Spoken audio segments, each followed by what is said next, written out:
Excelente. Sí, claro, claro.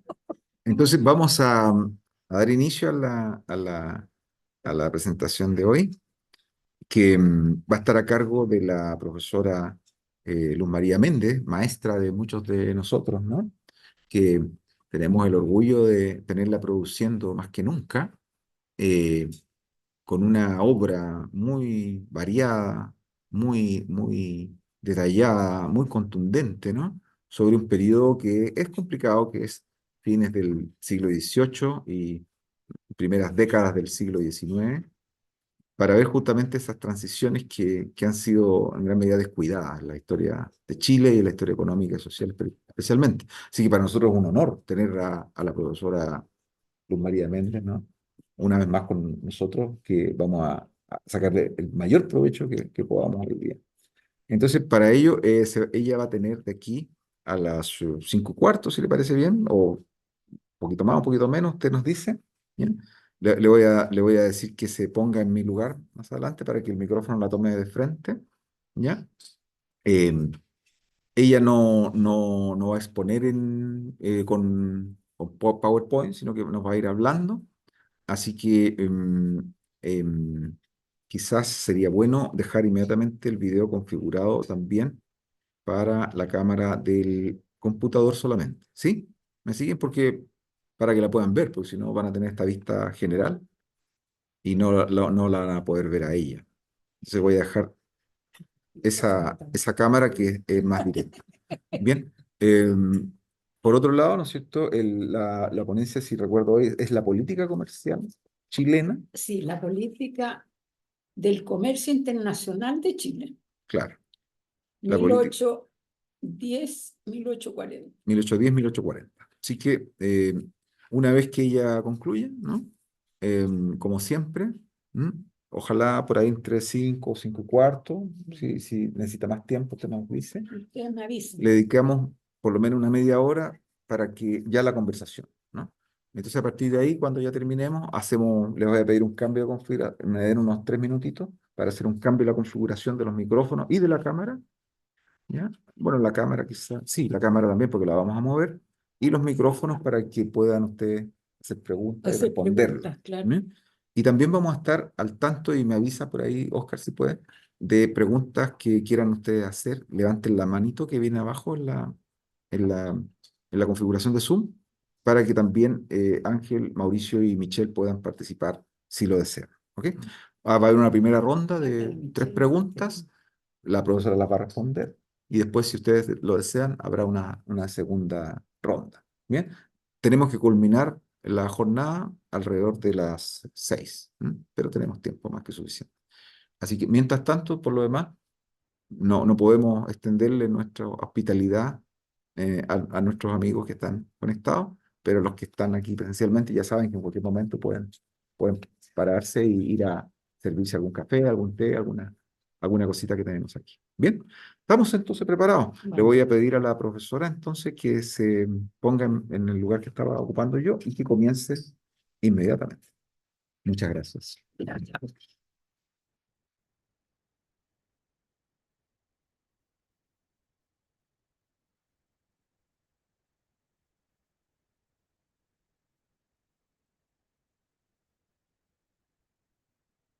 Buenas tardes, ¿Está cómoda ahí? muy agradecida por el interés de que quieran escuchar estas palabras, este trabajo, ¿ya? Que he venido realizándolo un poco con conocimientos anteriores que he recogido en las investigaciones del comercio minero, este periodo largo que he trabajado. Así que muy agradecida en realidad de tenerlos a los presentes y a la gente que está por Zoom. Bueno, titulamos esto La política del comercio internacional de Chile 1810-1840. Por lo tanto, es un estudio de política, o sea, de cómo se ordenó el Estado en su legislación para poder enfocar el problema del comercio internacional, ¿no? Ese es el sentido del trabajo. Entre los antecedentes. Uno de los problemas que la historiografía ha discutido en estos últimos años ha sido el de resolver si la política económica adoptada por los gobiernos en el inicio de la conformación de las repúblicas en el continente sudamericano fue de tipo proteccionista o liberal respecto al comercio internacional. Los historiadores de diversos países aunaron esfuerzos para lograr resultados concluyentes. Al respecto se han preocupado los historiadores chilenos Claudio Vélez y Sergio Villalobos, insistiendo, criticando la política proteccionista, y el historiador norteamericano Paul Gutenberg, que estudia igualmente el proteccionismo para el caso peruano y de otros países en la región. ¿Ya? Este profesor Gutenberg publicó un libro que se llama Caudillos y Comerciantes, la formación económica del Estado peruano, 1820-1860, y lo publicó el Centro de Estudios Regionales Andino Bartolomé de la Casa del Cusco en 1997. Este trabajo postula, por el contrario de lo que señalan esos autores, de que Chile adoptó una política de libre comercio, a diferencia de otras repúblicas en formación, que prefirieron cerrar sus mercados, como sucedió con México, Colombia, Bolivia, Argentina, Paraguay y el Perú. Esta hipótesis ya la habíamos trazado de alguna manera en el libro La exportación minera, ¿ya? Que lo edité el 2004. Con este trabajo profundizamos la comprensión del tema con una revisión amplia y focalizada en la elaboración de la legislación comercial de la época. La apertura a este comercio internacional, como bien se sabe, se inicia cuando las autoridades gubernamentales de la República, en el inicio del proceso independentista, acuerdan mediante el Decreto de Libre Comercio 1811 abrir los puertos de Valparaíso, Coquimbo, Talcahuano y Valdivia al tráfico mercantil internacional y establecer las modalidades del comercio nacional y extranjero y sus aranceles respectivos. Esta apertura comercial se interrumpió bruscamente cuando las fuerzas realistas respaldadas por el ejército que envió el virrey del Perú, José Fernando Abascal y Sousa, recapturaron el control del país entre 1814 y 1817. Cesó entonces el comercio internacional, entrando en vigencia el Reglamento Real del Libre Comercio 1778 y las modalidades propias del comercio imperial español. El triunfo definitivo de las fuerzas patriotas y el establecimiento de la República de Chile en 1818, junto con la dirección política encabezada por Bernardo Higgins como director supremo, fueron decisivos para reabrir el comercio internacional. La instalación de la República significó un importante aumento del gasto público correlacionado con el desarrollo del comercio exterior e incremento económico del país y de su actividad aduanera. Las nuevas autoridades advirtieron tempranamente las posibilidades financieras del comercio internacional e hicieron las correspondientes modificaciones a la legislación, obteniendo resultados inmediatos, modestos al principio, pero en constante crecimiento. Esa es la tesis mía, de que crece siempre el país por esta apertura comercial. En 1817, el porcentaje de esta actividad respecto al ingreso fiscal era del 13,4%.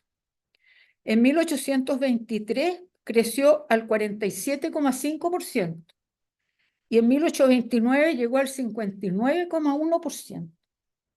Sin embargo, el aprovechamiento de todo su potencial solo sería posible a partir de la década de 1830, gracias a la estabilidad política y a la tranquilidad interna del país. De hecho, ya en 1818, las oficinas de las aduanas tuvieron que incrementar el personal como respuesta al aumento del tráfico mercantil. Así, para la aduana de Valparaíso, la más importante, las autoridades le asignaron una planta de 37 empleados con un presupuesto de salarios de 15.358 pesos anuales. Las aduanas del norte, más reducidas, pero con una exportación minera en crecimiento, fueron dotadas, en el caso de Copiapó y el Huasco, con un administrador, un oficial de tesorería, 2 guardas y un presupuesto de 800 y 745 pesos respectivamente. Y la de Coquimbo, la más relevante de esa región, contó con 8 empleados y un presupuesto anual de 3.340 pesos. Un ejemplo de este tráfico comercial internacional en el origen de la República fue el arribo de varios barcos norteamericanos, tales como el bergantín Savage, que recala en Coquimbo en 1815, en pleno gobierno realista, y del bergantín América y la fragata Bengal en 1818, los cuales traían un cargamento de armas que vendieron a los patriotas. Este último barco portaba un cargamento que consistía en 1.000 fusiles, 1.500 barriles de pólvora, 50 pipas de tabaco, 60 toneladas de fierro en barras, 15 cajones de bayeta, 30 canastos de loza, el cual regresó a los Estados Unidos con una carga de 1.568 quintales de cobre y 2 barcos de plata. Por entonces, otros 3 barcos norteamericanos también llegaron al puerto Coquimbo en 1817. El Moctezuma recaló el 8 de enero, el Rambler el 10 de mayo y el Savage el 10 de junio. Este último venía desde Baltimore con un valioso cargamento de vituallas y artículos militares por un acuerdo suscrito entre el general José Miguel Carrera y los propietarios del bergantín, destinado a abastecer de armamento a un supuesto gobierno patriota que Carrera deseaba restablecer en Chile. Cargamento que el comerciante Henry Hill agenció por último su venta al general José de San Martín en la villa de Casablanca, en Chile. Bernardo Higgins finalmente suscribió un contrato de adquisición de esas armas por la suma de 96.000 pesos de la época. Estos son como los primeros prolegómenos del encuentro con estos barcos extranjeros. Al año siguiente, en 1818, regresaron esos mismos 4 barcos norteamericanos, el America, el Eagle, la Macedonian y el Savage. Este último volvió el 6 de febrero y el 21 de diciembre de ese año, para retornar nuevamente en julio de 1822. Este barco emblemático, el Savage, se dedicó al comercio de los metales, cargando importantes sumas de cobre y plata, embarcando en todos sus viajes desde Coquimbo un total de 10.933 quintales de cobre, que en la época eran 455 toneladas, y 230 marcos de plata, que equivalían a 52,9 kilos, con destino principalmente al puerto de Baltimore. En este comercio temprano estuvieron involucrados los comerciantes norteamericanos Daniel Gufrost en Coquimbo y desde Valparaíso Henry Hill, agenciando las armas del general José Miguel Carrera, quien por entonces residía temporalmente en Buenos Aires. Vamos a ver ahora el origen del gobierno, en el gobierno de Bernardo Higgins, de la política de libre comercio, porque en este gobierno es que cambia todo. Con la llegada de numerosos barcos extranjeros a las costas de Chile en los años 1817 y 18, las autoridades republicanas, necesitadas de material bélico y comprendiendo la situación económica del país, que había perdido el mercado peruano para la venta de los productos agromineros, pues el Perú estaba aún gobernado por el virrey español, se vieron en la necesidad de autorizar primero en forma personalizada a ciertos comerciantes extranjeros la exportación de minerales en los puertos del norte. A medida que aquellos se asentaban en esos puertos a efectuar el comercio, el proceso dio curso a que los vecinos residentes de esas localidades expresaran al gobierno su opinión frente a esta nueva modalidad comercial.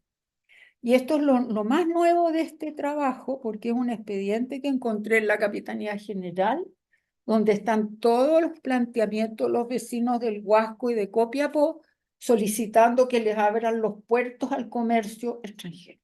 ¿Ya?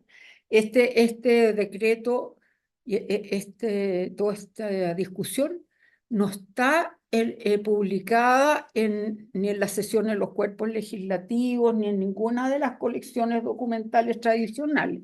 Por lo tanto, agrego una postura diferente y es lo original que puede presentar este trabajo.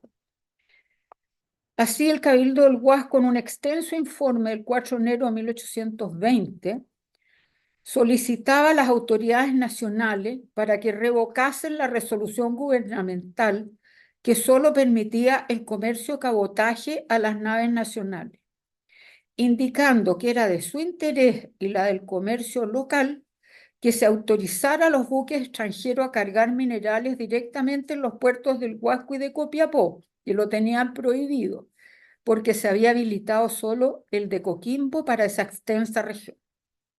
Además, agregaban que el permiso de efectuar comercio a los extranjeros en la zona sería útil para proteger al gremio de minas porque fomentaría la producción minera, beneficiaría al Estado al aumentar la percepción tributaria e impactaría en el precio de los fletes, calculando que subiría el precio de los metales y se podrían trabajar minas de menor ley.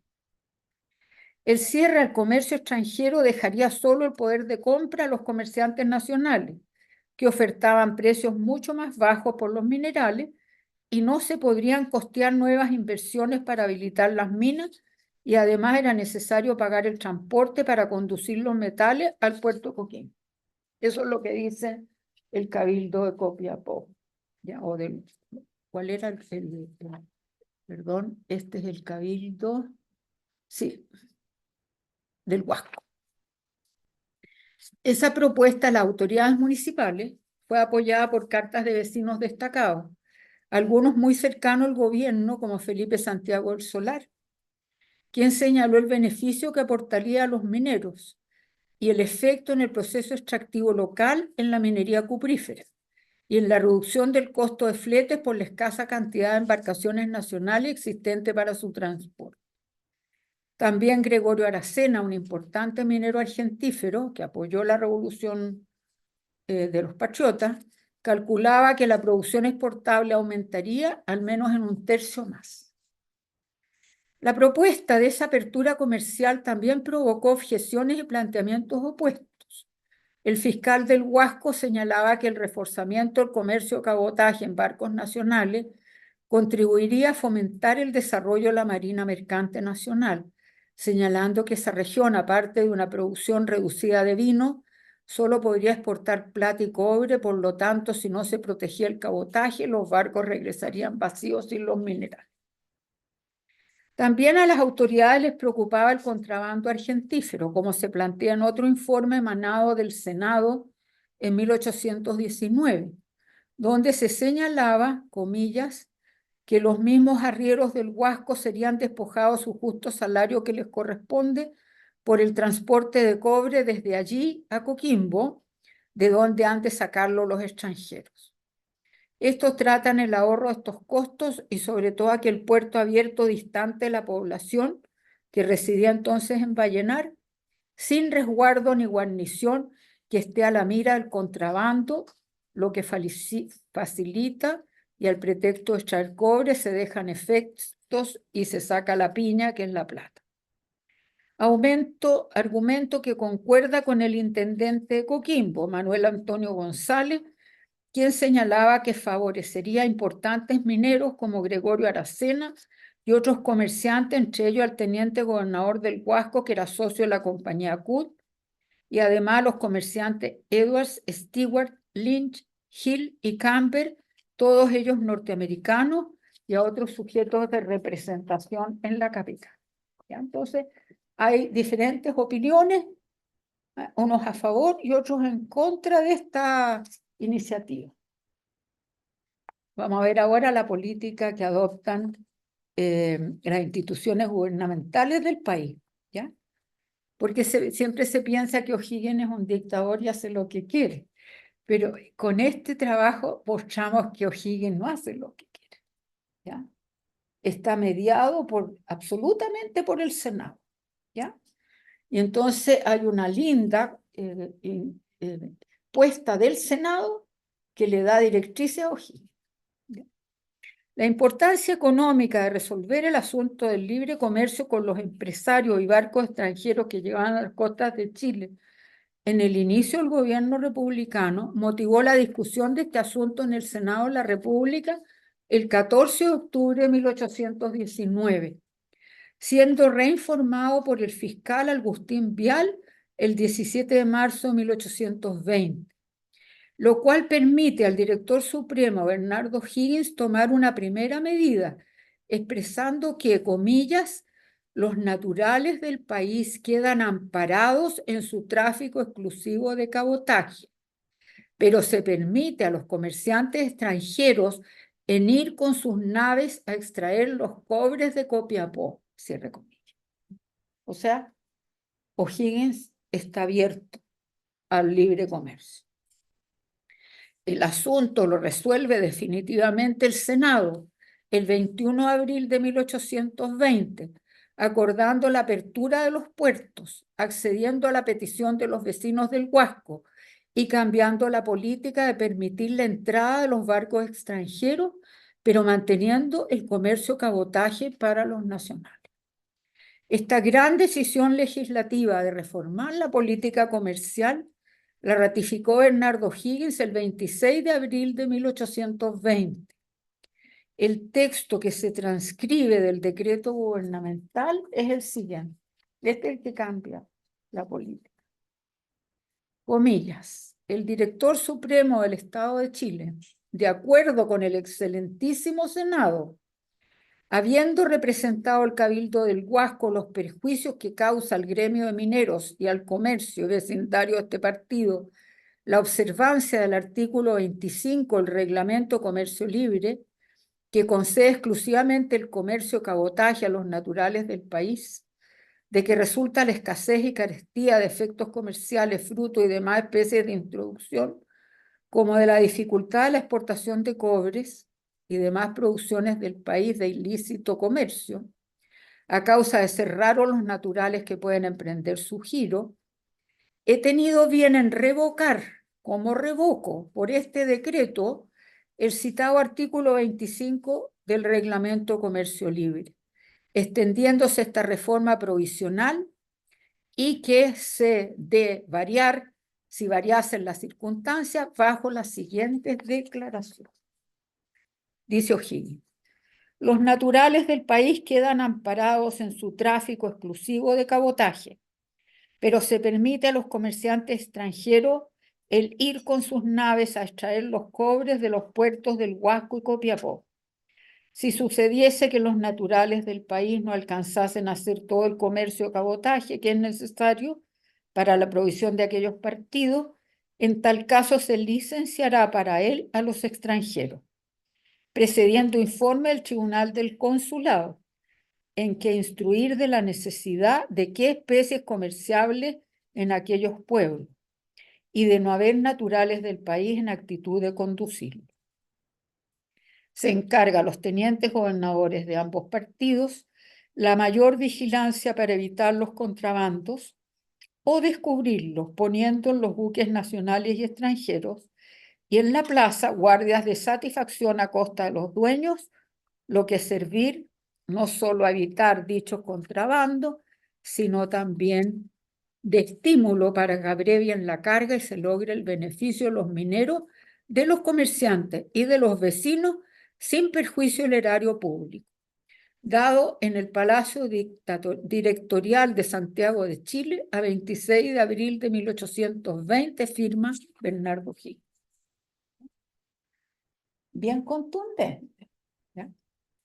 La discusión, elaboración y toma de decisiones por el Senado de la República y por el Director Supremo de Chile permiten así conocer cómo se construyó la legislación comercial que posteriormente condujo al gobierno de Bernardo Higgins a decretar en 1822 el libre comercio con todas las naciones.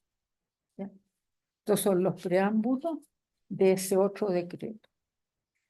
Así, el 18 de octubre de 1822 se aprobó el nuevo reglamento de resguardos, aduanas y aranceles, que reformaba el anterior reglamento de aduanas y comercio de 1813.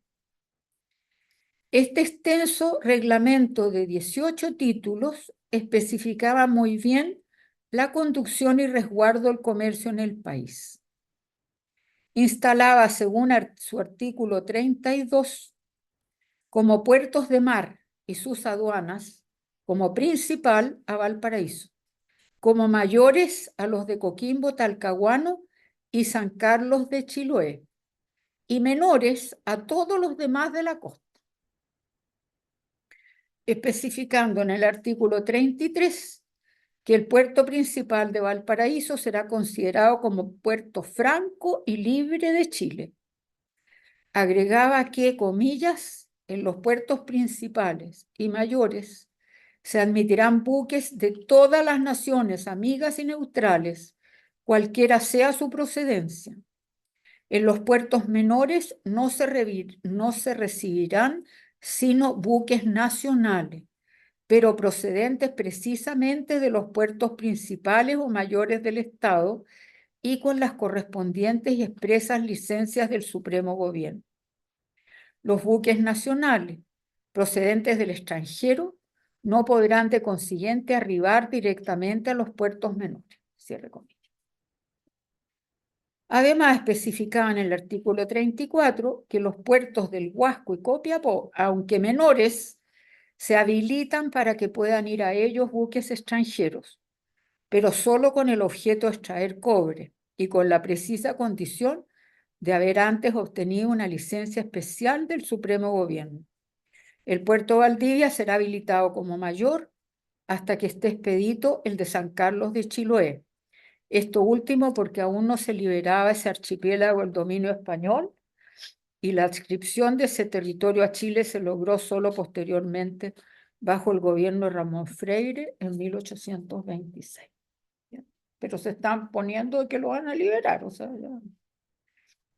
Agregaba este reglamento que los buques nacionales y extranjeros que no cumplieran estas disposiciones serían aprehendidos en los puertos menores y tratados como contrabandistas y su carga decomisada. Respecto al comercio terrestre, habilitaba como el único camino para introducir cargas a Chile el que pasaba por la villa de Santa Rosa de los Andes, debidamente con guía y registro la aduana Mendoza, y también se habilitaba esa aduana a la exportación del cobre. ¿Ya? Entonces se abren los puertos marítimos principales y la aduana de los Andes. Si analizamos estas disposiciones, queda muy esclarecido que el país quedó abierto al comercio marítimo internacional a través de sus aduanas mayores y al comercio terrestre a través de la de Santa Rosa de los Andes, reservando al comercio nacional el cabotaje en los puertos mayores y menores. También permitía al comercio extranjero llegar a los puertos de Huasco y Copiapó para la exportación del cobre, en consonancia con la política ya trazada y acordada en 1820 por el Senado y el Director Supremo. También es interesante observar que la política que regula las importaciones y exportaciones de los productos, por ello tiene que ver con la conducción económica del país, con las necesidades de productos extranjeros y con la regulación para la minería. Respecto a las prohibiciones de exportación por mar y cordillera, el reglamento consigna que, comillas, queda absolutamente prohibida la extracción de oro y plata en polvo o en pastas, porque se traía la casa de moneda a transformarse en moneda. Asimismo, el trigo, harinas y sus pastas cuando el precio corriente del país supere los 10 pesos la fanega de trigo o el quintal de harina flor. Asimismo, el charqui cuando el precio sea superior a 20 pesos el quintal, dejando libres de pagos de derechos de exportación a toda clase de artefactos, tejidos, manufacturas del país, productos de la pesca, las carnes saladas, harinas y pastas y toda clase de frutos, efectos o géneros extranjeros. Sobre las importaciones, el reglamento liberó de pago de derecho a todos los artículos, cualquiera sea su clase, calidad y procedencia, que se especifican así: las armas durante la guerra, el oro y plata en pastas o monedas, el azogue, los instrumentos de ciencia y cirugía, las imprentas, las máquinas no conocidas en el país, propias al fomento de su agricultura, minería y las artes. Todo libro, mapa o grabado, la música escrita o impresa y sus instrumentos. La simiente de plantas exóticas o plantas ya aprendidas. Los animales vivos, las pescas hechas por nacionales, el alquitrán y la brea. Y por último, las siguientes primeras materias, siempre que vengan en rama o sin más beneficio que la primera preparación, a saber, las sedas, lanas, pitas, pelos, crines, algodonas, linos, cáñamos y estopas. Regulando también la importación del trigo y harina extranjera y el cebo siempre que el precio se ajustara al ajuste al existente en el país, como se señaló anteriormente. Así, estas disposiciones dejan entrever claramente que los rubros económicos principales del país eran los derivados de la minería y de la agricultura, se protege la extracción de oro y plata y se permite la del cobre, y también se regula la exportación de harina, cebo y charqui, facilitando la exportación de todos los demás productos nacionales. Por otra parte, las urgencias militares fomentan la importación de armas y monedas y minerales, como también de muchos otros productos que necesitaba el país en sus aspectos culturales, científicos y de materias primas para la industria artesanal. También es muy interesante conocer que ese mismo reglamento se trazó la futura política de establecer en Valparaíso los almacenes francos para el depósito de las mercancías en tránsito. Es así que en el título 9, intitulado La franquicia en el puerto principal y libre del Valparaíso, se considera ya en 1822, en el artículo 82, comillas, que todos los comerciantes naturales y extranjeros quedan facultados a habilitar y amarrar de su cuenta pontones o flotantes que sirvan en la bahía de almacenes de depósito y en donde se reciban cargazones en tránsito, sin que el gobierno se mezcle en cosa alguna de su administración ni economía interior. Este permiso solo tendrá lugar mientras se construyan en tierra los almacenes francos, a cuya conclusión aplicará el gobierno el mayor celo. Así que también están considerados el año 22. Además, el reglamento especifica todo el proceder aduanero y cobro de impuestos que debe tener el comercio de Chile, asunto que se perfecciona en base a una tradición ya preexistente desde el dominio español, cuando se instauró el sistema de las aduanas en 1772 y se había reformado el sistema comercial con el Reglamento de Libre Comercio 1778, que instaló muy bien el sistema de registro de las mercaderías.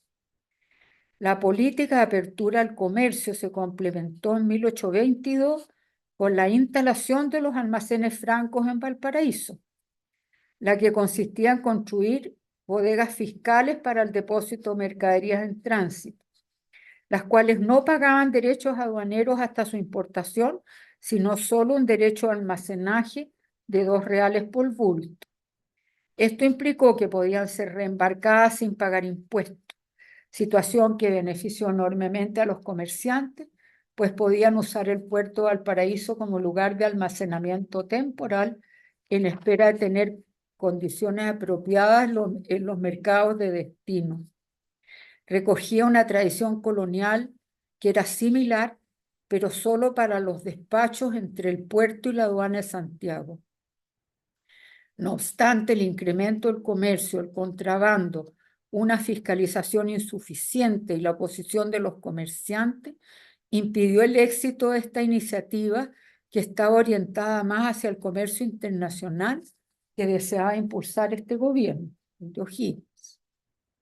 Un brusco cambio en el gobierno que originó la renuncia de O'Higgins dejó inconclusa esta iniciativa, pero el gobierno siguiente, Ramón Freire, restauró el sistema de almacenes francos por ley del 13 de mayo de 1824, introduciendo solo pequeñas modificaciones que perfeccionaban el método.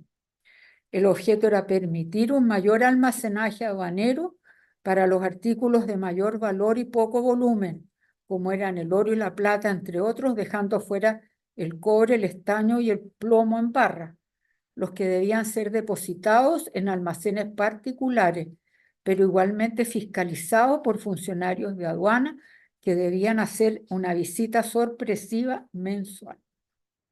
Existe consenso en la historiografía que el restablecimiento de los almacenes francos impulsó y ayudó a expandir el comercio internacional del puerto de Valparaíso, porque facilitó a los comerciantes de barcos extranjeros para guardar las cargas mientras realizaban otras operaciones hasta poder reembarcar las mercaderías con destino a otros puertos del Pacífico o del Asia.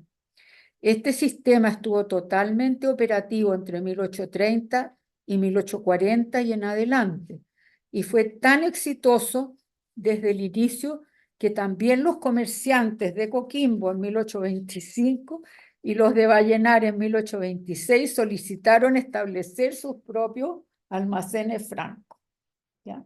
Para que vean ustedes la tendencia, ¿ya?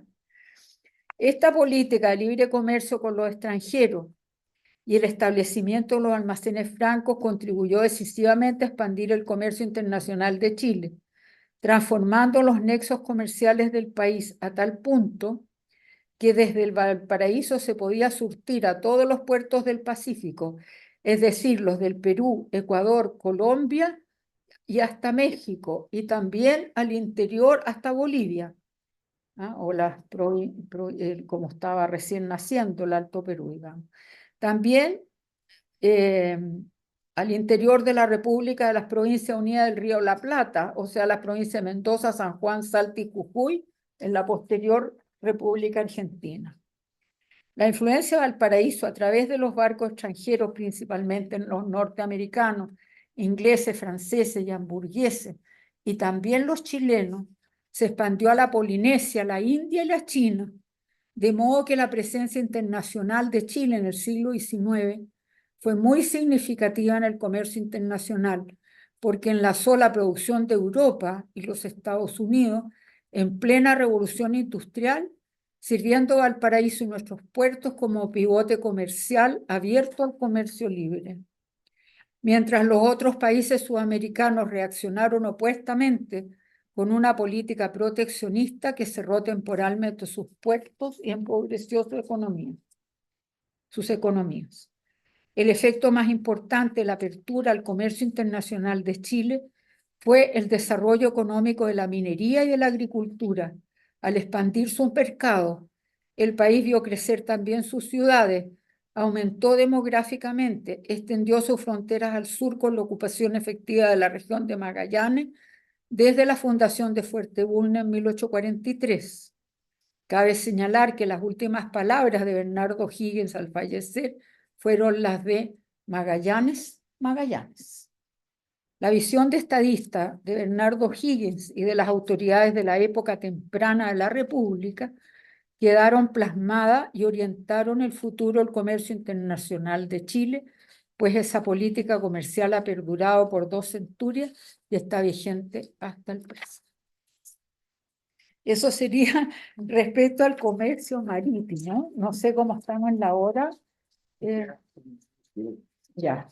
Y entonces sería bueno también resumir la política con respecto a las Provincias Unidas del Río de la Plata, que es la provincia terrestre, la política terrestre que está aquí y que hay que agregarla a ese artículo para que sea completo, ¿ya? Entonces, aquí en este libro, El comercio minero terrestre entre Chile y Argentina, que edité el 2009, ¿ya? En la página 162, un poquito, se habla de cómo el país se conectó con el otro lado, ¿no? por tierra.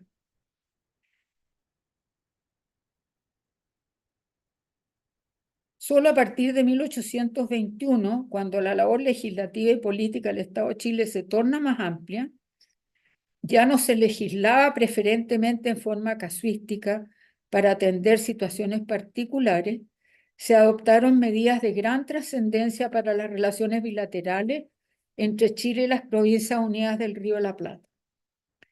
El 9 de mayo de 1821, el director supremo Bernardo O'Higgins decreta que se libere de los impuestos de subvención y consulado doble a todas las mercaderías, frutos y efectos que se extraen por el camino principal de la cordillera.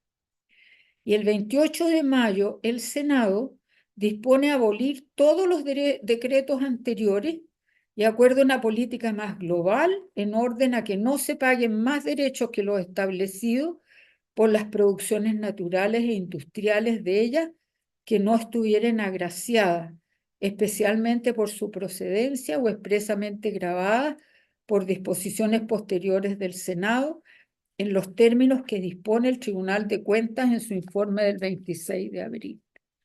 Con más claridad y a raíz de la expresa petición del gobierno Mendoza, que solicitó la libertad de derecho a los productos de aquella provincia, y luego de revisar el asunto el Senado, el gobierno decreta el 19 de marzo de 1824 lo siguiente: las producciones de las provincias de Mendoza y San Juan que se internen por la cordillera serán absolutamente libres de derechos por el término de 4 años, a excepción del jabón, que pagará 2 pesos por quintal. Los vinos y aguardientes no podrán ser introducidos sino por los subastadores del estanco de licores extranjeros, y en este caso pagando los derechos establecidos.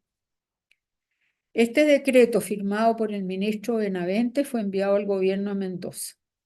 Como se puede concluir, hubo acuerdo entre el gobierno de Chile para bajar las restricciones impositivas, sobre todo para el ganado, la yerba mate y otros productos, pero no se permitió eximir de impuesto al jabón y los licores, que eran productos de un gran comercio de importación en las zonas mineras del norte.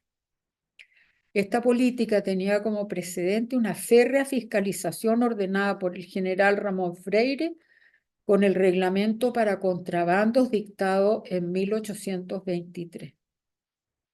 El gran auge minero argentífero en Coquimbo, que produjo el mineral de Arquero, descubierto en 1825, influyó decisivamente en la Asamblea de Coquimbo para que se acordara el 28 de octubre de ese mismo año la exportación directa de los metales de plata por sus puertos y aduanas, política que cambiaba el orden legal colonial, que exigía trasladarlos para ser amonedados y pagar los derechos mineros en la Casa de Moneda en Santiago. Esta política unilateral, propia del inicio del federalismo, seguramente influyó en la discusión gubernamental, pues solo recientemente hemos podido precisar que los impuestos al comercio marítimo en La Plata se empezaron a cobrar por las aduanas y puertos del norte de Chile solo desde el 20 de octubre de 1825. Su tarifa fue de 4 reales por marco de plata exportado.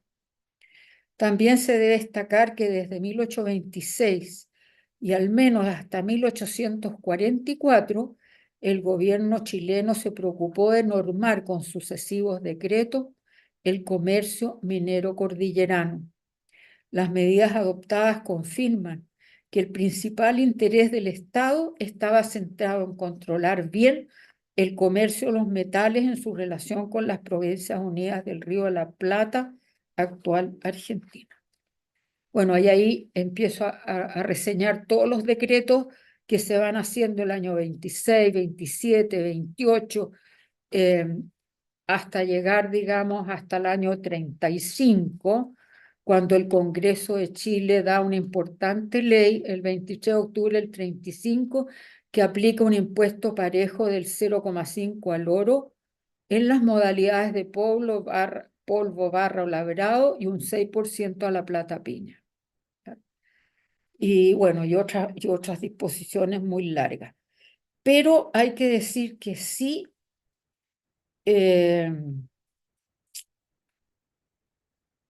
se cierra el comercio cordillerano el 13 de abril de 1842, cuando el presidente Bulnes y su ministro de Hacienda, Ramón Rengifo, aplicando una ley previamente aprobada por el Congreso Nacional con fecha 20 de octubre del 41, cerró el comercio con la Argentina, con la Confederación, considerando primero que el gobierno de Mendoza y sus agentes han cometido repetidas y escandalosas tropelías con las personas y propiedades de los ciudadanos chilenos residentes en esa provincia. Segundo, que el gobierno de Mendoza ha desechado las reclamaciones que solicitando la reparación de esos agravios le han dirigido los particulares chilenos y a favor de ellos el gobierno.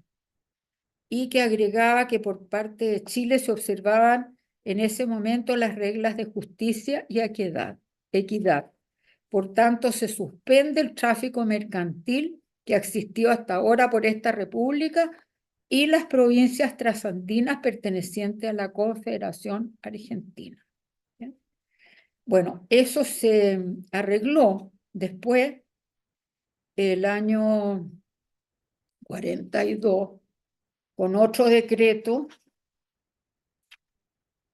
y con el Tratado de Paz y Amistad, que es uno de los primeros, el segundo en realidad tratado que firma Chile con otro país después de Estados Unidos.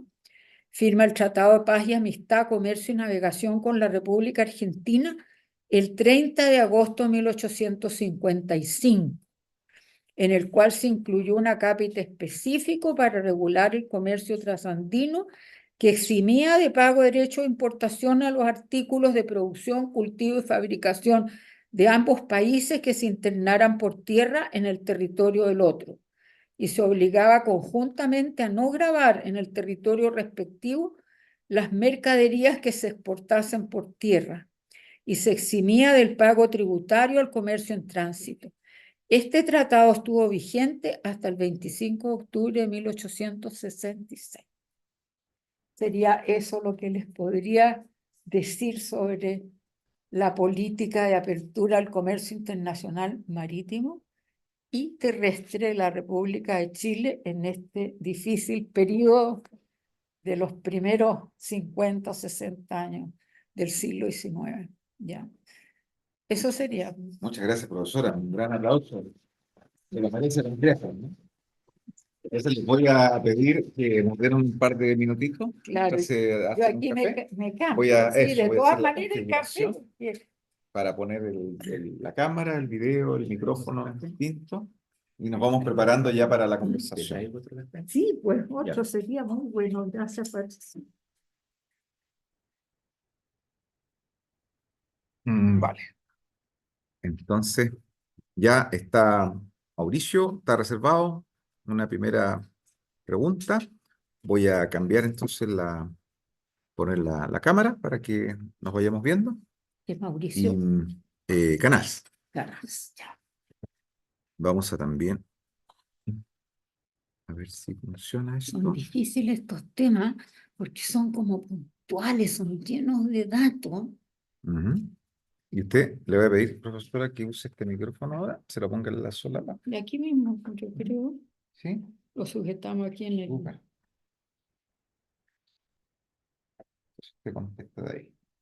Y el otro lo vamos a hacer circular, como ocurre siempre. Le están Es llegando, el que está haciendo el doctorado. claro, claro, Claro. en comercio, por eso Nada menos. aquí son todos mercachifleros que están Son participando. todos medio Entonces, expertos en el comercio. Bueno, a usted lo cito aquí. vamos a cambiar el Sí. micrófono a... Me dicen si están escuchando el micrófono.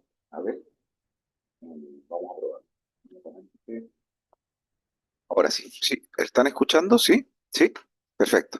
Vale, entonces estamos funcionando con el micrófono, los dos micrófonos portátiles y con la cámara. Entonces, que vamos a pasar a la cámara de USB. Ahora sí. Bien,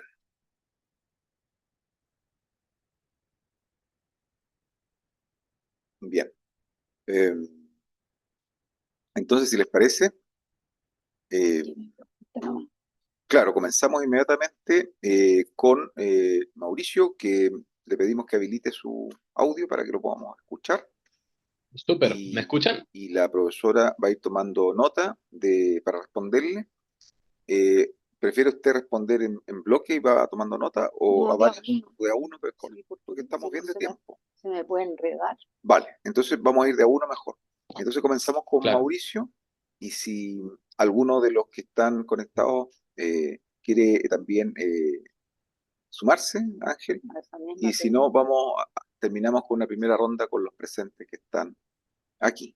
Bien, comienza nomás, Mauricio, cuando quieras. Súper. ¿Me escuchan bien, no? ¿Sí? ¿Sí? ¿Se escucha? ¿Se escucha? Yo no lo escucho. No te No. escuchamos. A ver si, Mi micrófono supuestamente está vamos a funcionando. ver si el altavoz debe ser. Espera un poquito, Mauricio, ya sé dónde está el asunto. Es el altavoz del televisor, ¿no? Vamos a ver, ahora sí, a ver, habla Mauricio. ¿Sí? ¿Ahora me escuchan? ¿Me escuchan? Habla Mauricio, ¿no? ¿Sí? ¿Hola? ¿Hola? ¿Hola? ¿No? Ahora sí que se escucha. Ahora ¿Ahora sí. sí? Ahora sí. Ahora sí, perfecto. Eso, Dale nomás, perfecto. Mauricio. Bueno, en primer lugar, muchas gracias, profesora. Muy interesante la presentación. Muchas dudas que me surgen acá. Solamente quería preguntar por algo bastante puntual. Me pareció súper interesante el expediente que leyó, eh, porque representa, en mi opinión, también digamos, opiniones encontradas entre la gente de Huasco y Copiapó.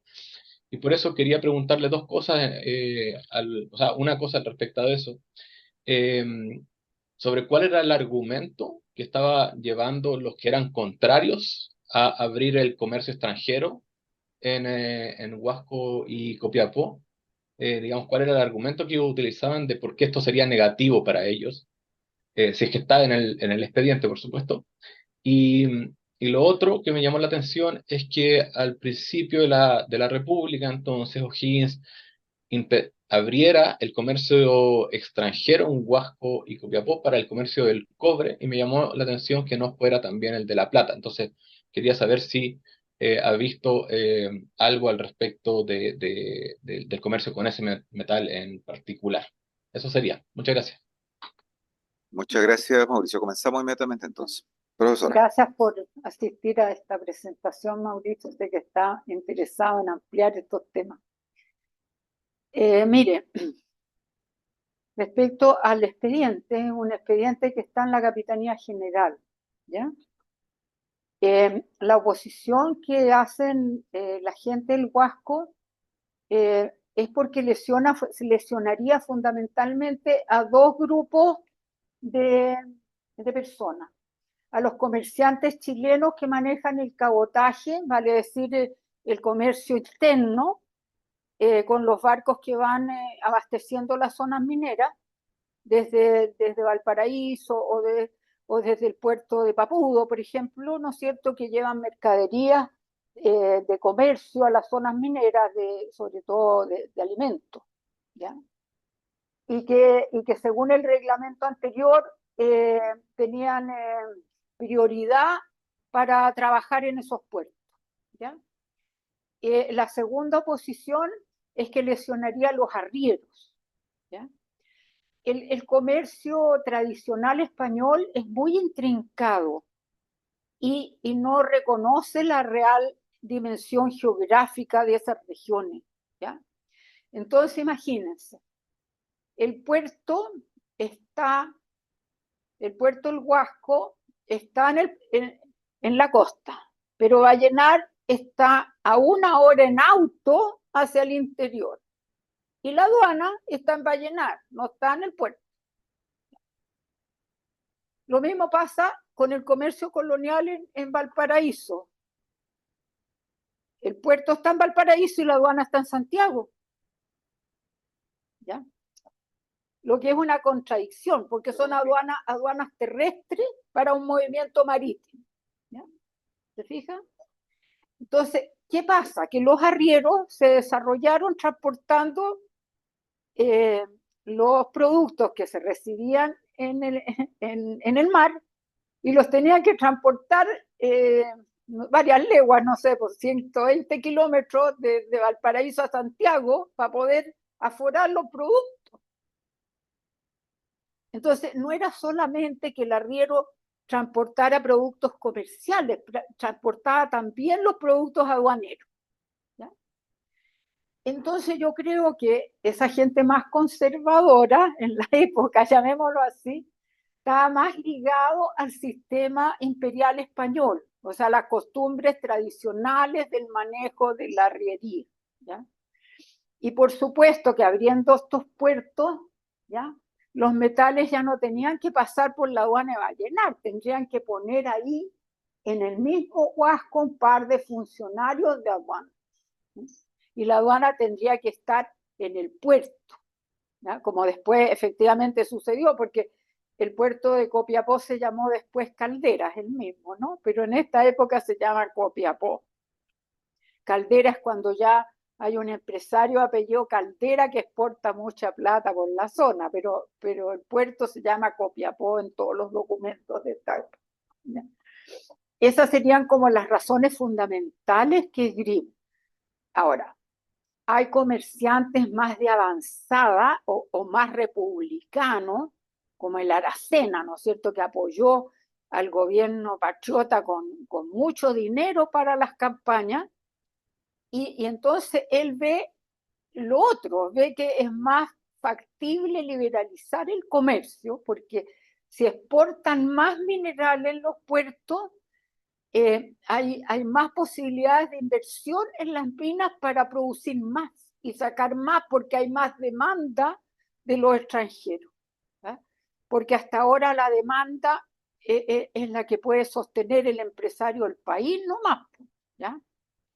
O que va a Lima o que va a la Argentina. Pero Lima está cerrado. El gobierno de O'Higgins, Lima está cerrado. ¿Ya? Esa es una gran crisis del gobierno de O'Higgins. El gobierno de O'Higgins tiene un bajón económico gigante porque no puede exportar el trigo a Lima.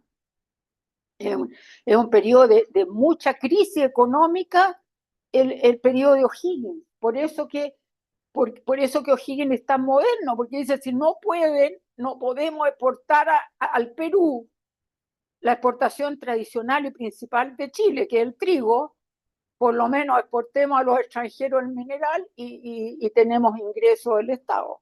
¿Ya? O sea, es como lógica la posición de O'Higgins.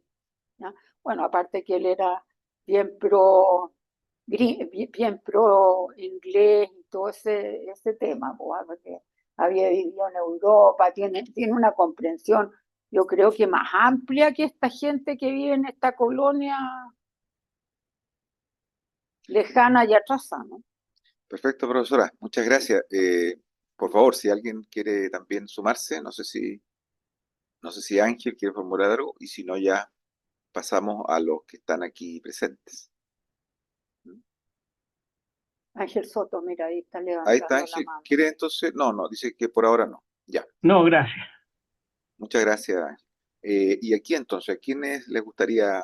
Entonces, le Tiene paso el micrófono, Meda, algunas preguntas. don Que ha Oscar. estudiado tanto el periodo, él tiene una tesis sobre los comerciantes ligados a O'Higgins.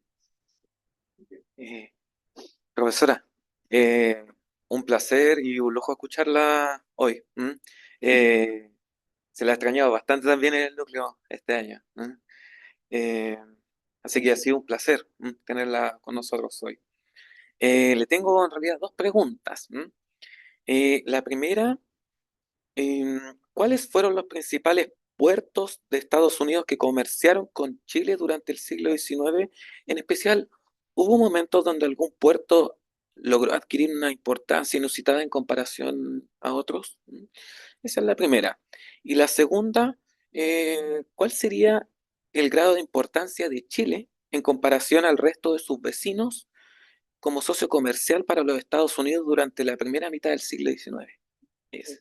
Esa otra. Ya. Bueno, agradecía que me eche de menos. Para que uno que ya es de más edad, le encanta a uno que la gente joven no lo olvide. ¿Ya? Pero me disculpo por lo siguiente. Estoy haciendo un trabajo que Mario sabe, con un proyecto de la Vicerrectoría de Investigación de la Chile.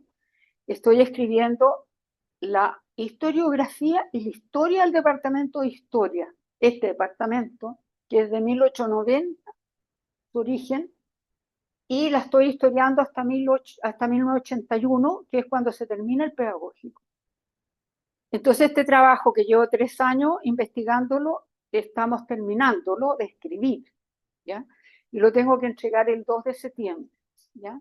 El texto ya tiene alrededor de unas 100 páginas de análisis y tiene además como 45 biografías de profesores, más una carta GAN que reúne todas las publicaciones de estos profesores, que es gigantesca.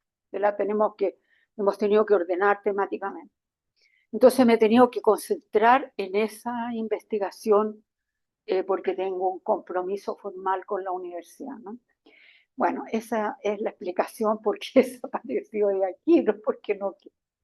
Ya, respecto a los puertos principales que de los barcos que llegaron a Chile, yo creo que son el puerto de Filadelfia, que yo lo estudié y que tengo un libro sobre eso, ¿ya? El puerto de Baltimore, ¿ya? Que es el puerto de salida natural de Washington. Está como a 1 hora de la ciudad de Washington en auto, el puerto de Baltimore.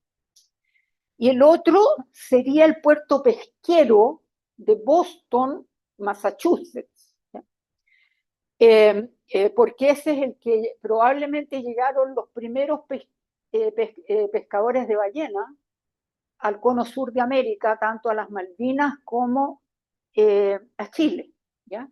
Pero el problema que hay para estudiar ese puerto es que se quemó la aduana de ese puerto de Baltimore. Entonces no hay registros para estudiarlo. En Estados Unidos quedan muy pocos volúmenes, ¿ya? Entonces es muy difícil estudiarlo, salvo, digamos, referencias que ya pueda tener un profesor de historia de los Estados Unidos, podemos saber algo más, ¿ya? Pero respecto al tipo de investigación que yo he hecho, que son las aduanas de estos puertos, el puerto de, por ejemplo, de Filadelfia, yo procesé la llegada de 10.000 barcos al puerto de Filadelfia para determinar cuántos llegaron de Chile, ¿ya? Que eran como 27 nomás, entre los 10.000, ¿ya? Pero un puerto muy importante, ¿ya?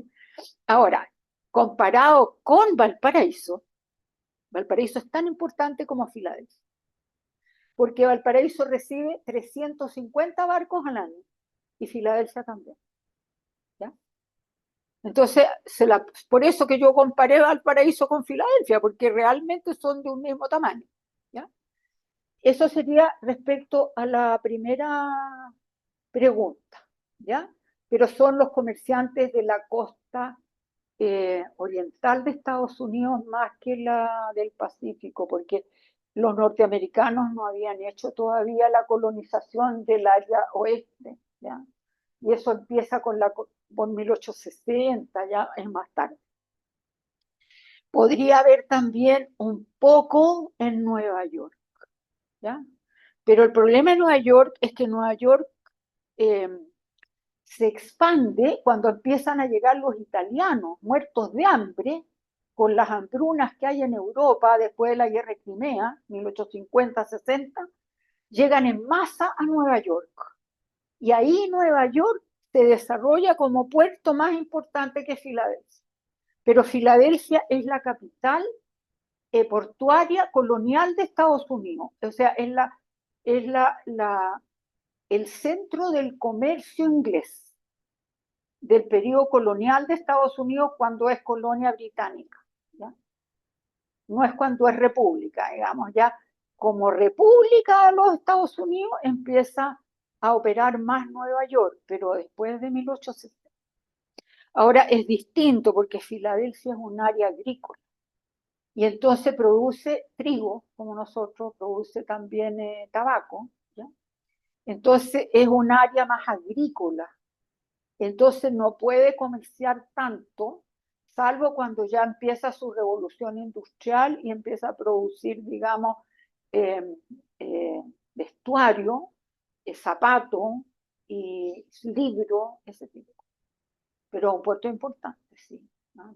Si uno mira los grabados de la época, tienen industrias establecidas, así con galpones, qué sé yo. Eso respecto a la primera. La segunda era sobre...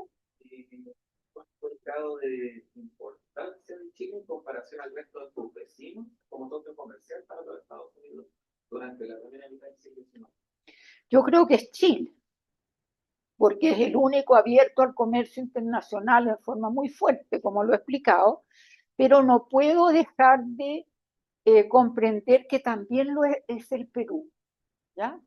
Porque muchos de estos barcos que llegan a Chile, cuando ya no tienen cómo vender las mercaderías en el comercio chileno, que es muy chico, se van en forma exploratoria a los puertos del Perú, ¿ya? Y venden en Lima, en Iquitos, en Iquique también, que era peruano, ¿ya? Antofagasta, toda esa zona era peruana o boliviana. Entonces hacen una recalada. Por eso es que yo siempre he dicho que este es el periodo del comercio aventurero, porque esta gente no sabe, no tiene todavía tan establecidas las casas comerciales, ¿no? Las casas comerciales norteamericanas son como de 1830 al 45, pero este periodo temprano es una búsqueda es una búsqueda real como de lugares que les puedan comprar las cosas que traen. Ahora, hay que entender que el comercio norteamericano, inglés, se expande a la China y a la India en esta época, ¿ya? Entonces van y vienen esta gente y traen sedas de China y cruzan el Pacífico como si fuera una carretera, ¿ya? Yo me sorprendo porque en realidad, bueno, todo esto está amarrado también, como lo dije en mi último libro, del comercio internacional, con el desarrollo tecnológico que hacen los norteamericanos en mejorar la quilla de los barcos, porque los barcos coloniales eran unos barcos como nuestros, se bamboleaban así, y ellos desarrollan la quilla profunda del barco que permite cruzar el mar con más seguridad, ¿no?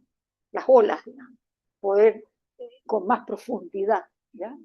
Y entonces también desarrollan estos veleros largos, ¿no?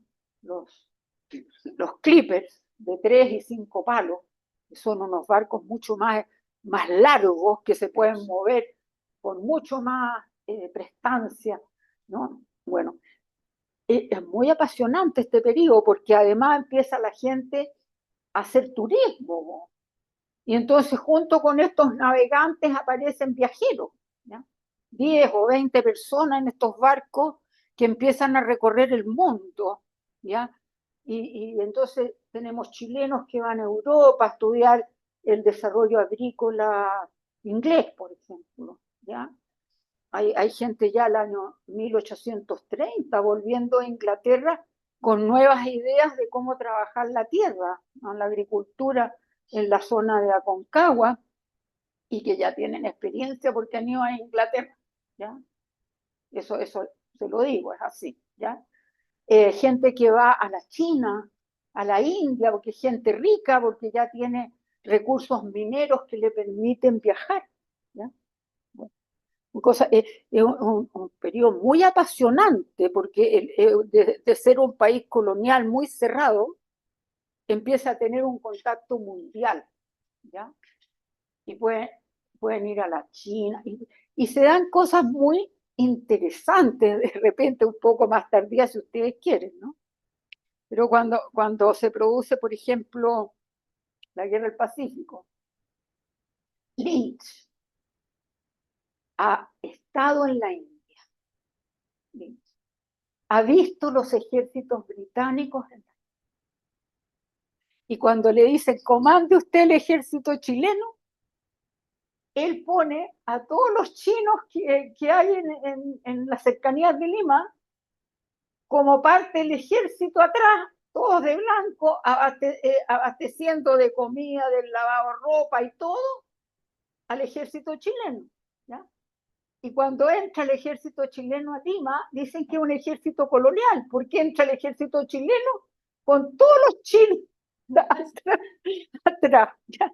Y eso es porque él había visto cómo operaban los ejércitos en la India. ¿Ya? Entonces, hay que entender que es un mundo abierto el del siglo XIX y no cerrado. Es un mundo abierto. ¿Alguien más que quisiera preguntar? Alejandro. O comentar. Bueno, antes que todo, antes que todo quisiera agradecer esta presentación, sobre todo por ofrecer una visión tan matizada y específica y empírica del proceso comercial de los inicios de la República, sobre todo rescatando los intereses de actores locales que al parecer eran más proclives a la apertura comercial. Entonces, pero yo quería preguntar, en este debate que se generó, estaban sobre todo los intereses de los actores locales más, enfatizaban más el aspecto de liberar las exportaciones, de facilitar las exportaciones y el libre comercio de exportaciones, o había también algún interés por recibir importaciones directamente, o era más relacionado quizá con la protección, sobre todo pienso en el aspecto terrestre con las provincias de Mendoza, que estaban mucho más, yo creo, relacionadas con proteger sus productos, pero facilitar la exportación de los mismos, de los propios.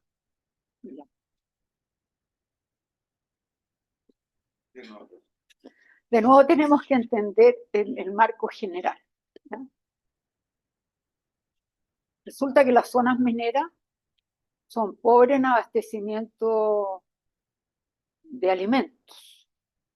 Entonces, las provincias unidas del Río de la Plata, vale decir Mendoza, San Juan, Jujuy, esa zona, proveen a las zonas mineras de jabón, de yerba mate, ¿ya? Y de productos de animales, o sea, qué sé yo, carne seca, ¿no es cierto?, charqui, ese tipo de cosas, porque es fácil traerla vía cordillera, ¿ya?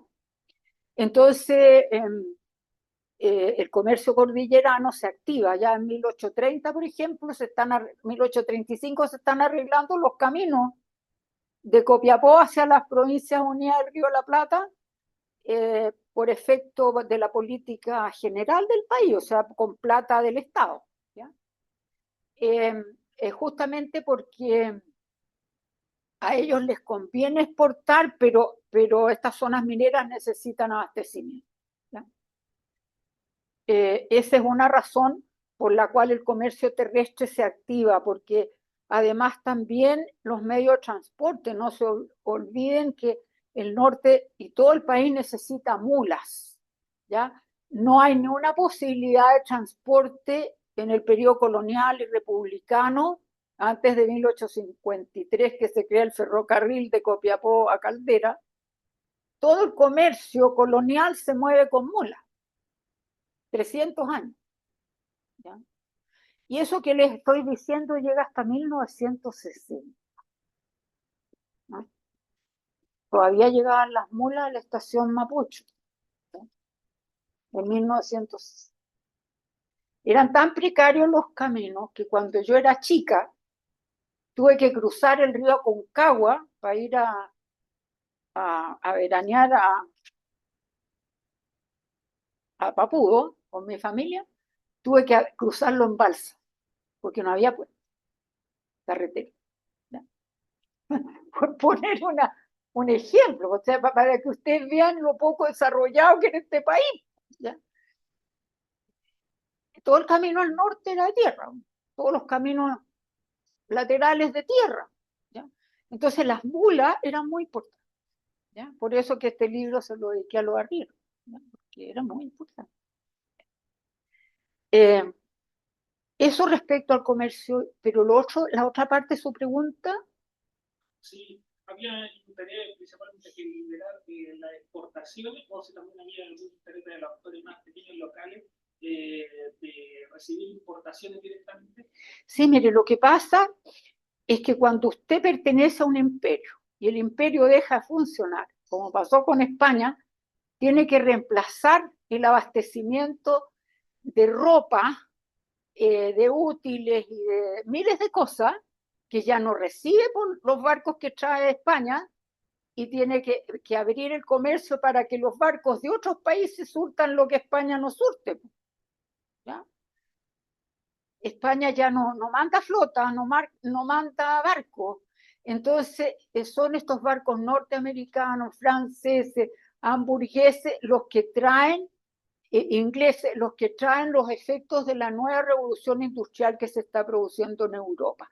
Vale decir, tela, seda, sombrero, ropa de cama, artefactos musicales, piano, qué sé yo, mandolinas, violines, música, todo lo que usted se imagina. Yo le podría traer un listado increíble.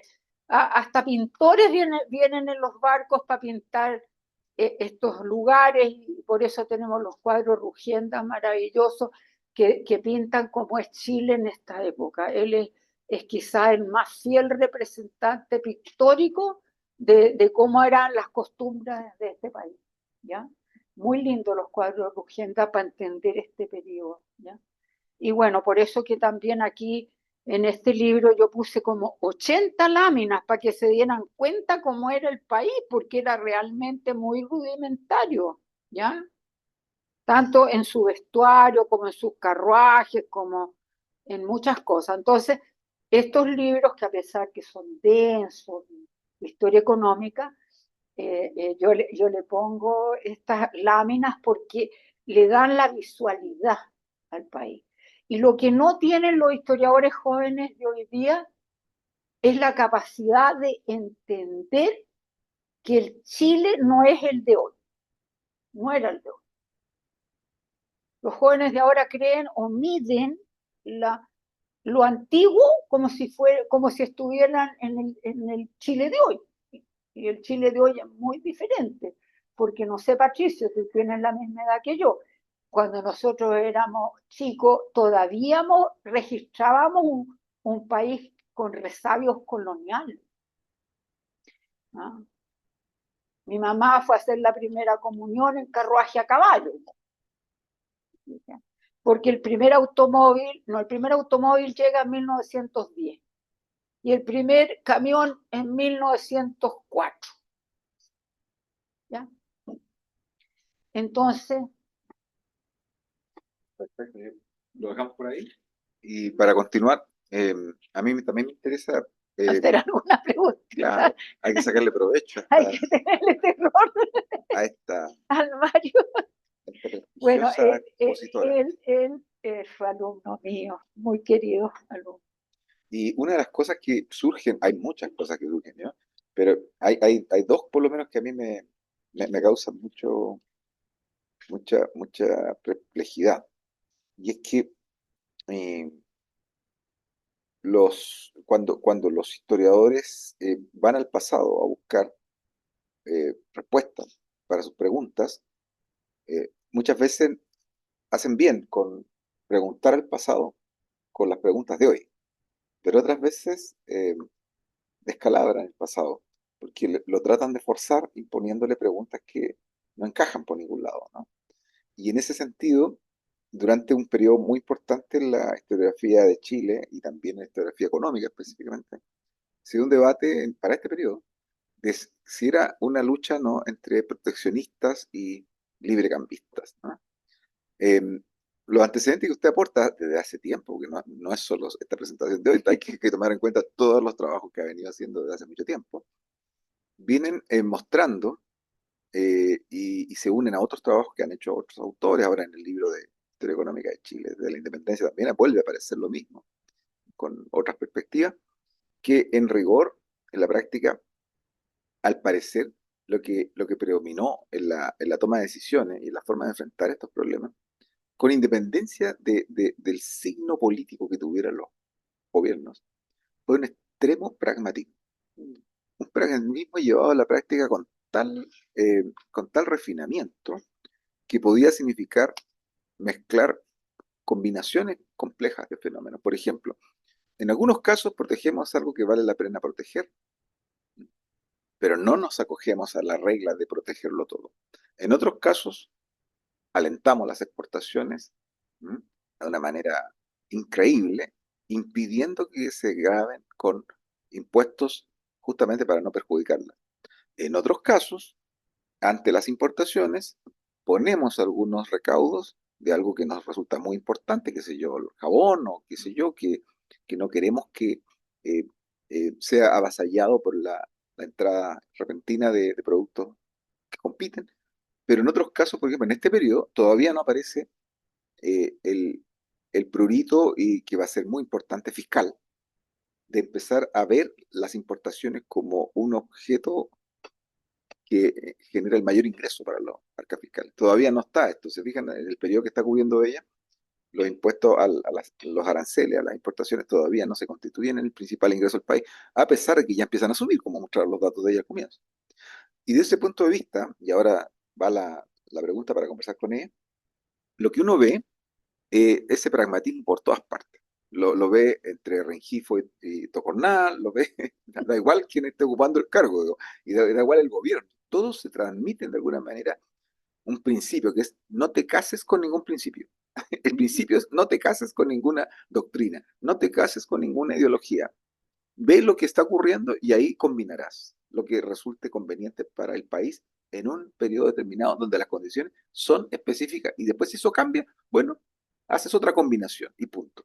Ese pragmatismo tan refinado debiera en la documentación reflejarse en la ausencia absoluta de referencias doctrinarias en lo económico, que existían, porque no es que no existieran economistas en la época. Están los escoceses, están los franceses, Quesnay, están los fisiócratas, ¿no es cierto? Conocemos, hay doctrina. A Chile están llegando los libros, mucha gente los lee, y venían incluso desde el fin del periodo colonial. Hay libros de los grandes economistas franceses, de los grandes economistas ingleses. Entonces, me pregunta en mi conversación es, si eso fuera así, ¿usted se ha encontrado con alguna documentación escrita, más allá de los decretos que tienen una formalidad más concisa? Por ejemplo, debates parlamentarios del periodo, de la misma Senado, donde aparezcan referencias doctrinarias que intentan como fortalecer algún argumento, o simplemente se ve esto que hemos visto, o sea, pragmatismo absoluto. No me interesa lo que piensa el economista inglés o el economista francés, no me interesa un comino. Lo que me Bueno, pero es que eso es pragmatismo. El pragmatismo significa privilegiar los intereses por sobre los principios. ¿Usted ha encontrado material que pueda poner en jaque esa idea del pragmatismo o se ve esa Mire, ausencia de usted tiene que doctrina? pensar en qué intelectuales hay en el país. No son muchos, ¿ya? Yo diría que el que tiene un pensamiento más elaborado en materia económica es Manuel de Sala. Y después Mariano Gaña, Rengifo también, ¿ya? Pero todos estos personajes están situados en niveles altos gubernamentales, de alguna manera, ¿ah? Ahora, en el debate mismo de este periodo que yo estudié, no se hace alusión a ningún teórico. Una doctrina. No. Se estudia la realidad del país y se adopta. Pero sí, si ustedes toman los reglamentos o la legislación, es de un refinamiento completo. O sea, la reglamentación de aduana, si usted la estudia, está regulando precisamente todo. O sea, todo, está viendo el país completo, o sea, lo que produce, lo que no produce, los precios que tiene, lo que va a favorecer, lo que no va a favorecer, pero son absolutamente racionales. Muy refinada la elaboración de la legislación, muy refinada.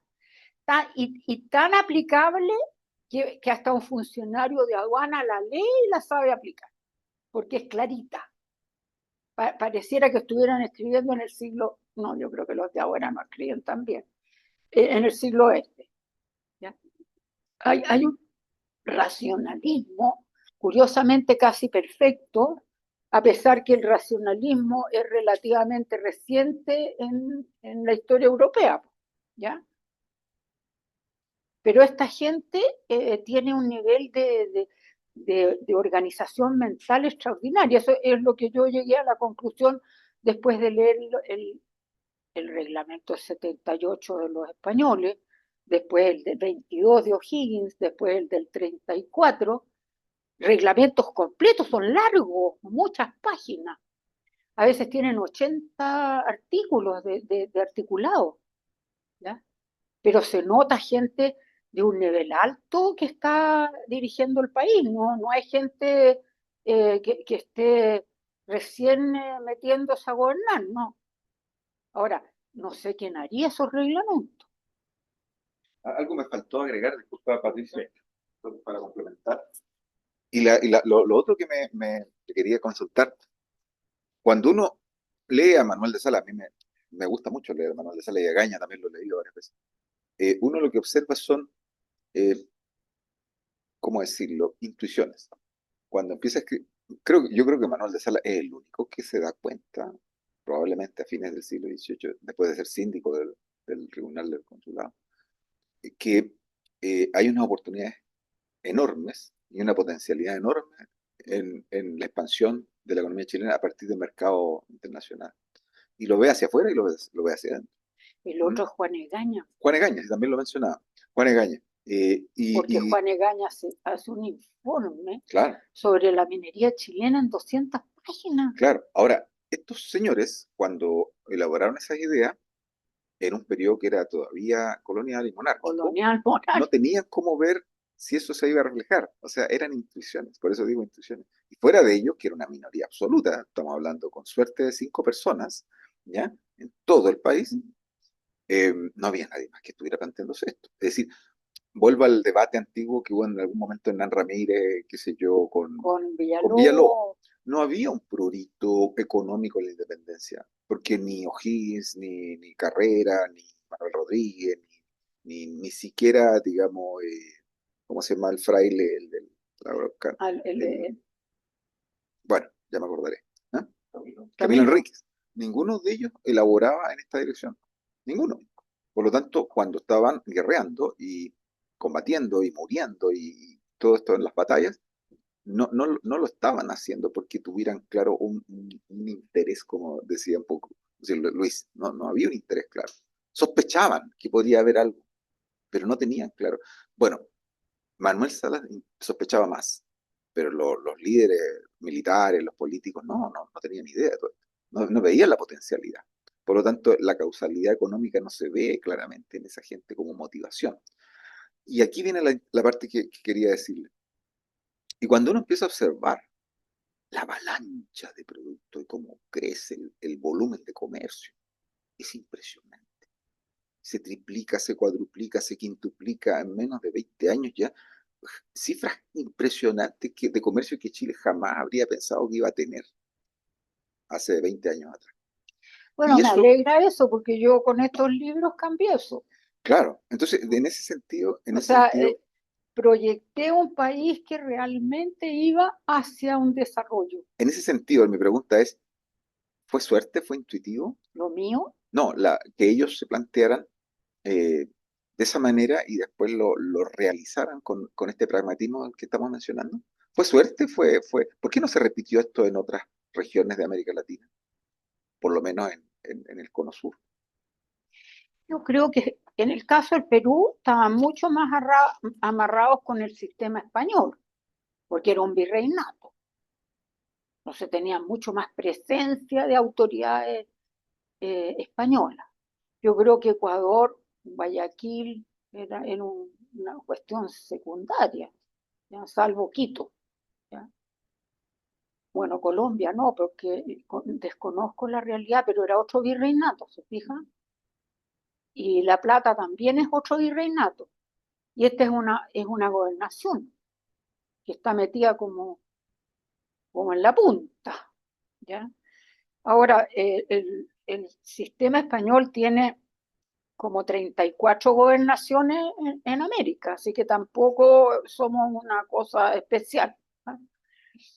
Quizás la particularidad de Chile, de que está tan alejado, de que casi no se preocupan mucho de él, dejó que esta gente pensara por sí misma, se, se leyera. Ahora, yo pienso que yo también estudié el Tribunal de Minería, ¿ya? Y que al igual que el consulado, tiene gente pensante el Tribunal de Minería también, ¿ya? Entonces no es solo esta poca gente, sino que hay como grupos que piensan más de lo que uno sospecha. Hay una masa crítica. Mire, pero me voy a desviar, pero para que usted lo entienda. Cuando Higgins toma el poder, ¿ya? El año 18 y después de la batalla de Maipú, se le acercan la gente de Santiago, que pertenecía al consulado, al Tribunal de Minería, a todos estos tribunales chicos, y le dicen que tiene que dictar una constitución, porque ellos no pueden ver que el país quede desorganizado. Increíble, ¿eh? Se hacen lesos en los Higgins. Se va al sur, hace campañas para terminar el cuento y no quiere, ¿ya? Eso se lo dicen después de Chacabuco. Y después de Maipú se lo vuelven a plantear. Y le dicen que si él no quiere hacer la constitución, la van a hacer ellos. Y lo obligan a dictar un decreto en mayo del 18 que nombre una comisión de 7 personas para hacer el proyecto constitucional. Y efectivamente lo hacen. Y se lo entregan en agosto a O'Higgins.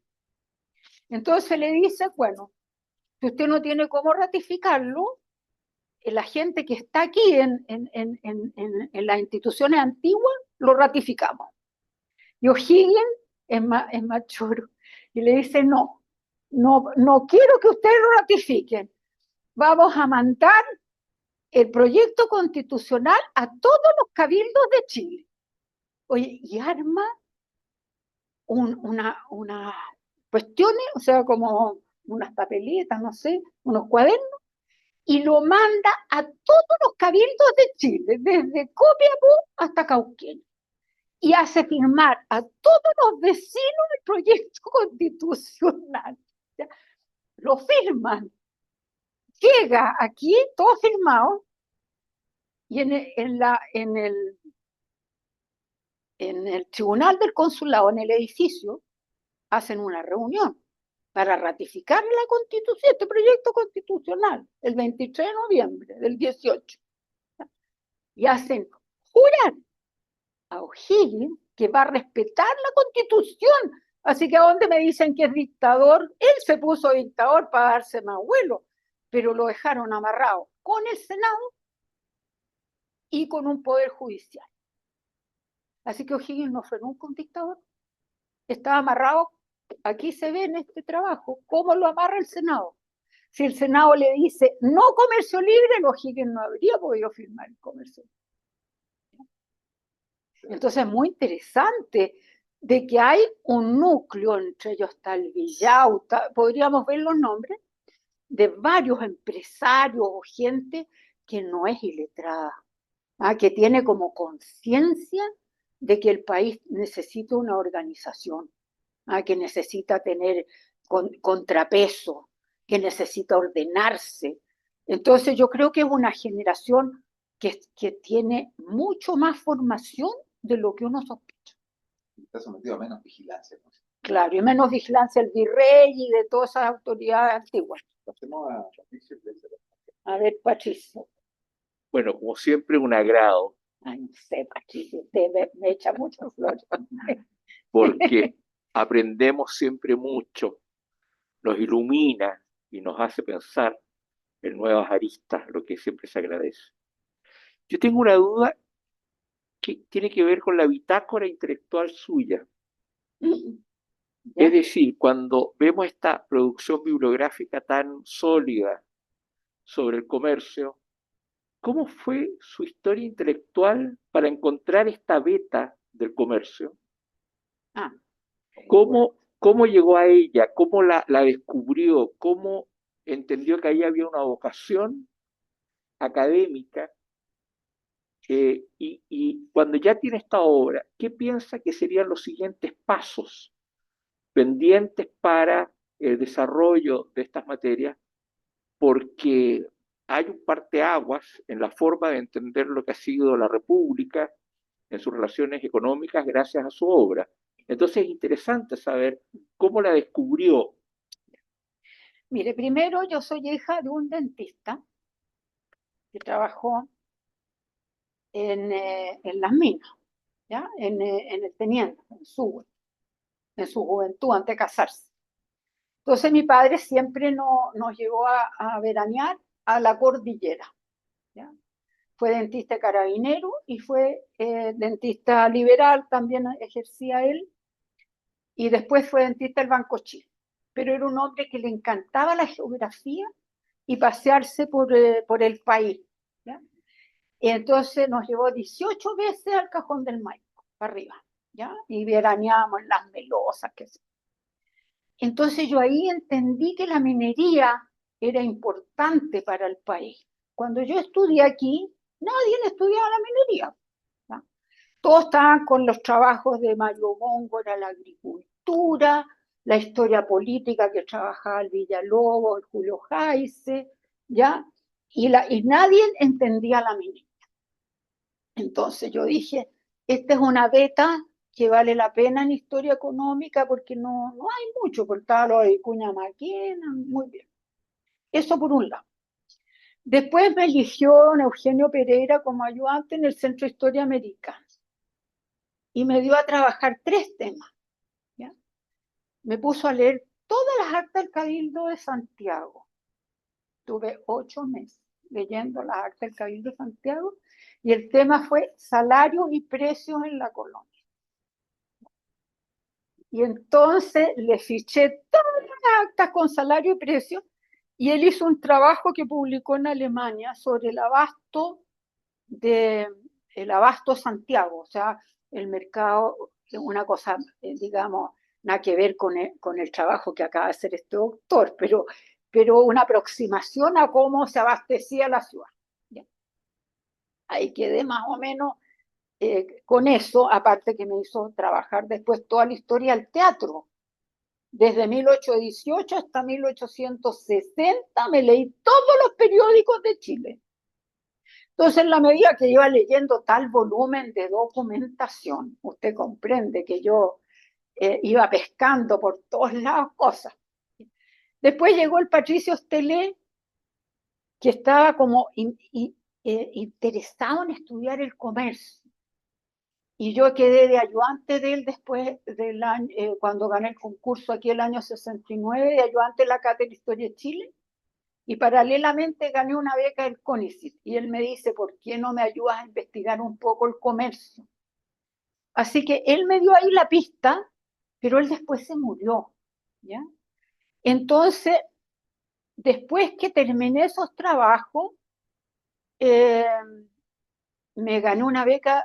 Primero estuve con la beca de la Rockefeller 3 años en el Centro de Historia Americana, después me gané 3 años la beca en el CONICYT, y ahí me fui 3 años al archivo. Y ahí hice 3 investigaciones paralelas. Hice la investigación de los parlamentos, hice la investigación del comercio y hice la investigación de la minería. Y nombran a Patricio Estelé, director del archivo, y me dice, mira, encontré 18 volúmenes del Tribunal de Minería que nadie conoce. ¿Me podrías catalogar el Tribunal de Minería? No, dije yo, aquí estoy. Le catalogué el Tribunal de Minería. Y llega don Eugenio y me dice, mire, usted ahora es profesor aquí, tiene que escribir. No basta con que haga clase. ¿Me podría hacer algo? Claro, le digo yo un artículo sobre el Tribunal de Minería. Ya se lo publico en la academia. Pero el artículo se convirtió en libro. Y don Eugenio Pereira estaba espantado cuando le entregué el libro en vez del artículo. No dijo nada, me dijo muy bien. El libro lo corrigió Villalobos, una cuñada mía. para que estuviera bien escrito, y después de como 3 años, don Eugenio me dice, mire, vaya a la editorial universitaria, que su libro está en las ediciones de la Universidad de Chile y tiene que corregir pruebas. Yo no sabía lo que era corregir pruebas, tuve que averiguar, ¿ya? Y me dejó con un libro publicado en las ediciones de la Universidad de Chile, y yo tiritaba sola, tenía 30 años, ¿ya?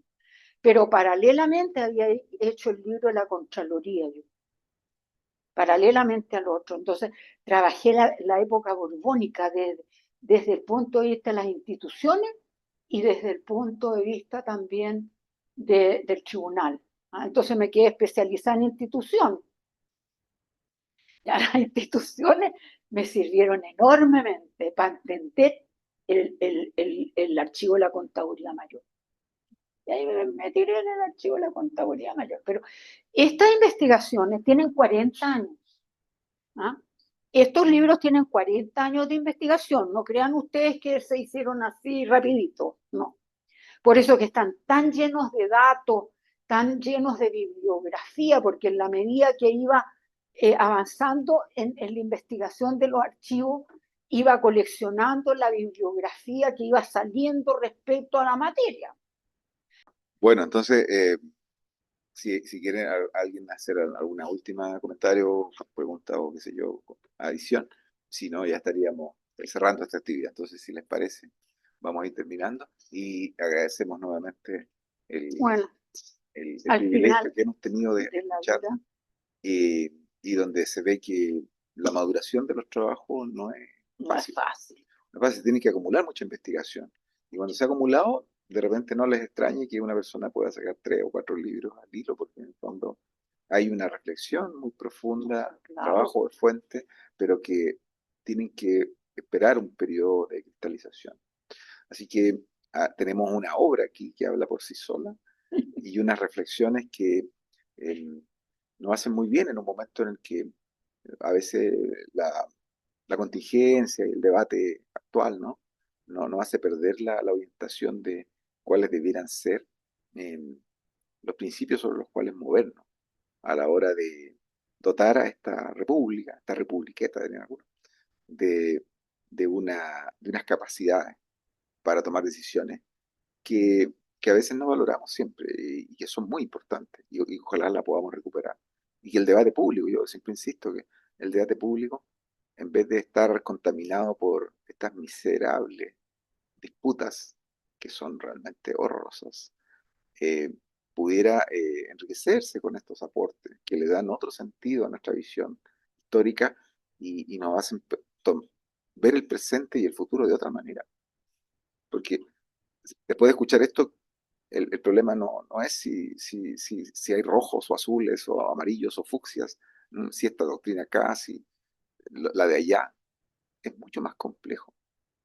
Las decisiones de Estado se basan, ¿no es cierto?, en un conocimiento que es muy profundo, es muy complejo, y no en meras eslogans, que es lo que se suele usar lamentablemente, o consignas. Hoy día estamos atrapados en consignas. Ojalá pudiéramos recuperar para la República, ¿no es cierto?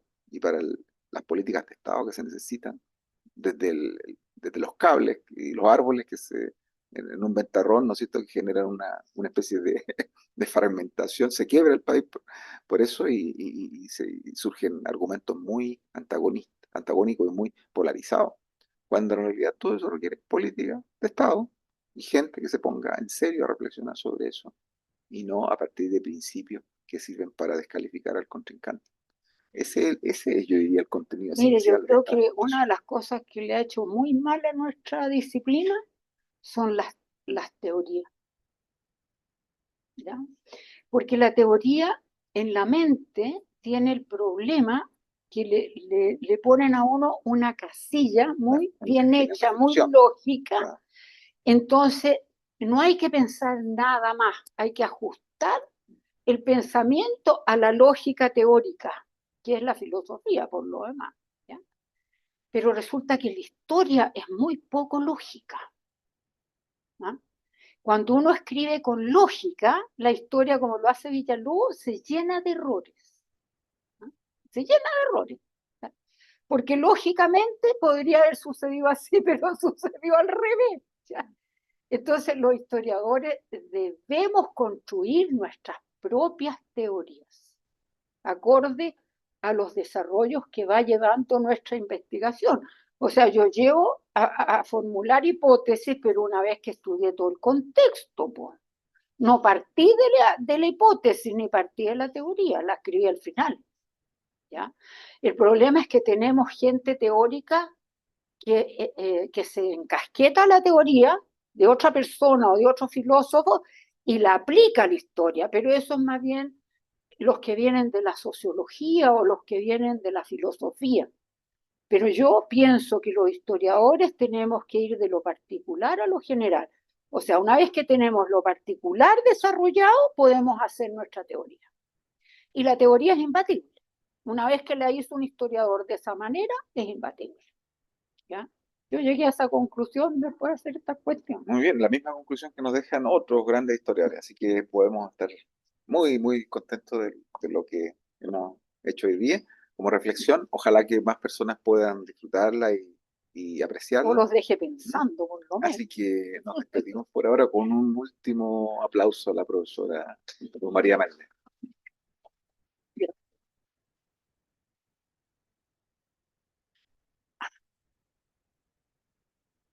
Bueno, ha sido una tarde de harto trabajo.